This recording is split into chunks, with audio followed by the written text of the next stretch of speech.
कैले पूजनवा।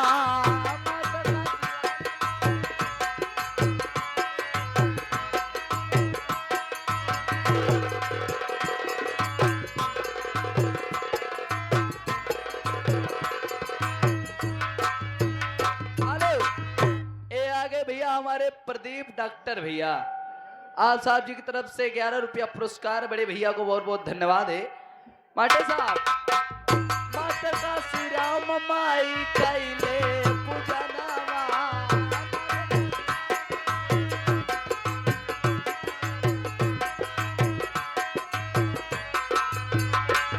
ए धन्य मनी जर माई चूमई चरणवा, माई चूमई चरणवा।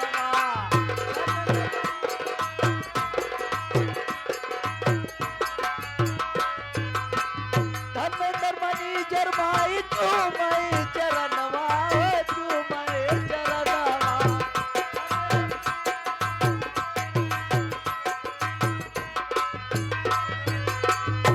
ए सिपाही